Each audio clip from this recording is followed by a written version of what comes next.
Kamusta ka? Kamusta na ang puso mo? Okay lang yan. Kasi darating ang panahon na magiging alaala na lang ang nakaraan. At sa kasalukuyang nagbibigay ng panibagong ngiti sa puso mo, huwag kang matakot na isugal ang pag-ibig na hinahangad mo.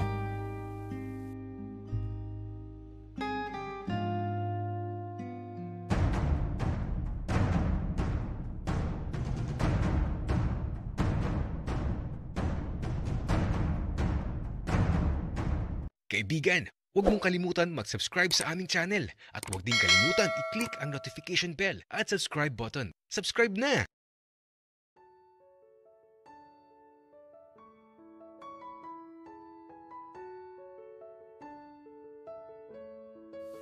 Kahit natatakot ako, wala naman sigurong masama kung patatawarin ko na si Damian. Sa sandaling to, pauwi na kami sa kanila. Putikan na kami pareho. Yung daan kasi napakadulas. At nang makarating kami sa kanila, parang walang tao. Napakatahimik sa buong bahay nila Damian. Kaya eto, bago kami maligo, nagpainit muna kami ng tubig.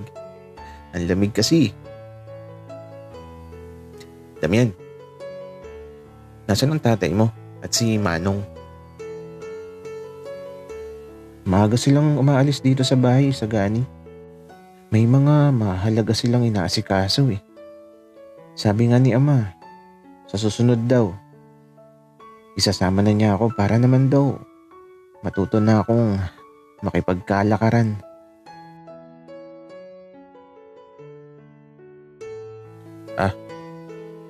Kaya pala walang tao dito, Damian.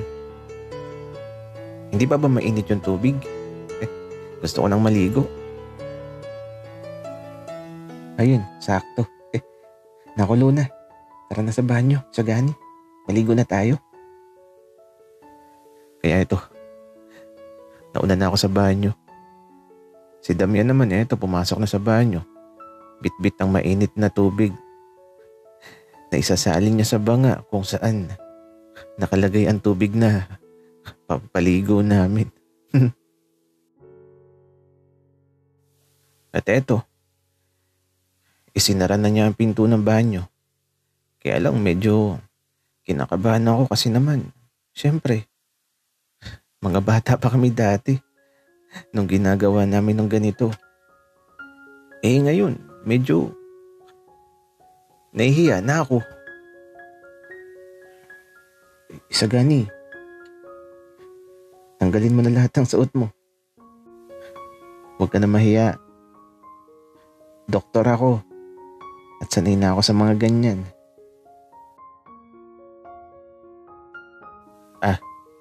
Ganun ba, Damian? Sige, sabi mo eh. Kaya ito, tinanggal ko lahat ng suot ko para makaligo na kami.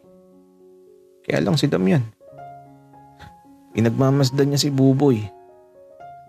Kaya tumalikod ako. Nahihiya ako eh.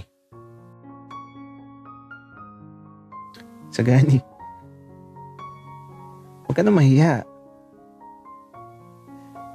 Tapos eto, nagulat ako kasi naman, pinuhusan na niya ako ng tubig.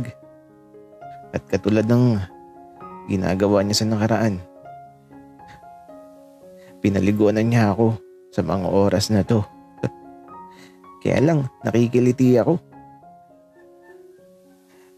Kasi naman yung titi ko.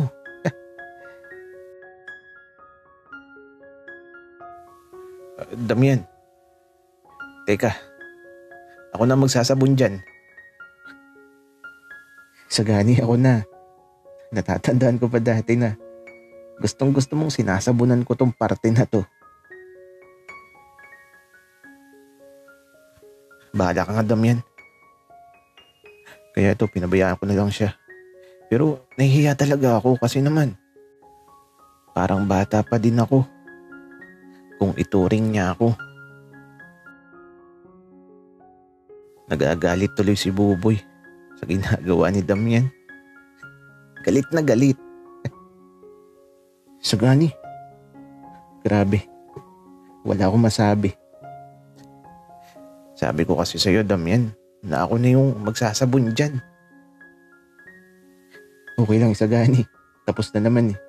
Mabango na yan. Kaso galit na galit. Damian, gusto mo? Ha? Anong ibig mong sabihin, Sagani? Wala. Maligo ka na din, Damian. Magubad ka na. Ang daya mo eh. Sige, Sagani. Kaya ito, nang maghubad na si Damian, ang laki na din ang pinagbago niya. Pero, mas malaki yung akin. Anong tinitingnan mo, Sagani? Wala naman, Damian.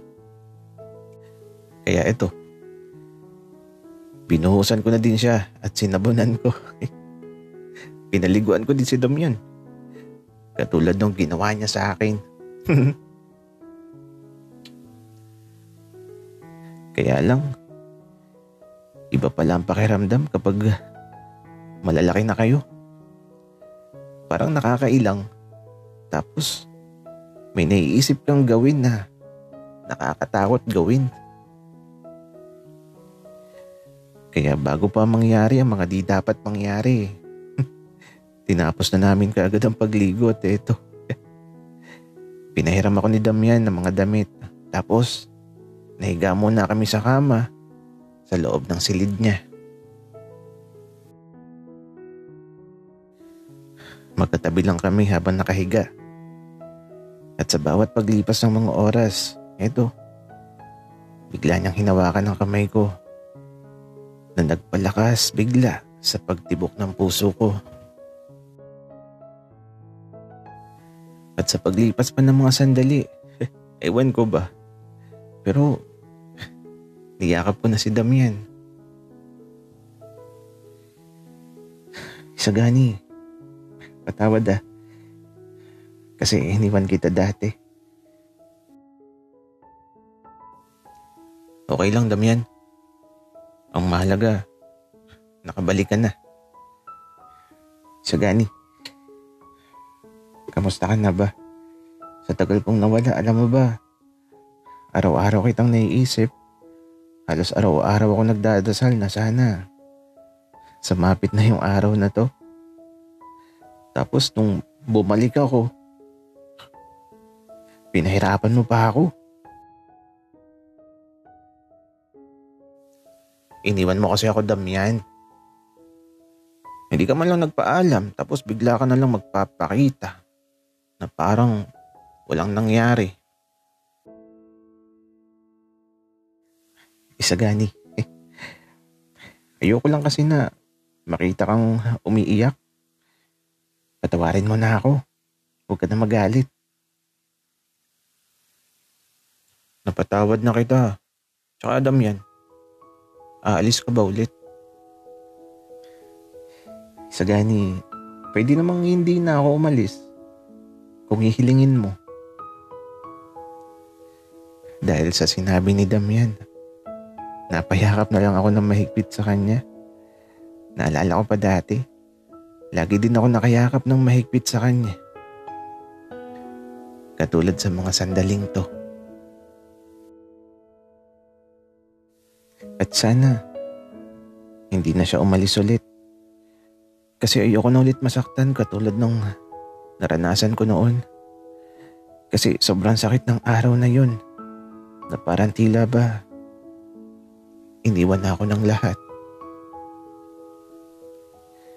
Subalit sa sandaling to, tila ba nabibigyan na ng bagong ngiti ang puso ko dahil sa pagbabalik ng isang taong napakahalaga sa buhay ko.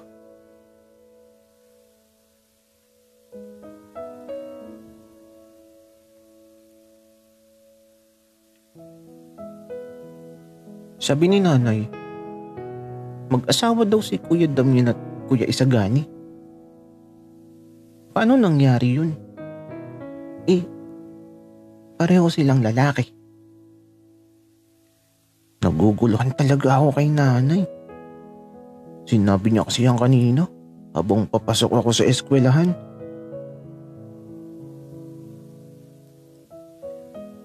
Makauwi na nga. Hindi na ako papasok ngayong hapon. Tatanungin ko na lang sina Kuya Isagani kung mag-asawa nga ba talaga sila. Ano na kayang ginagawa nila ngayon?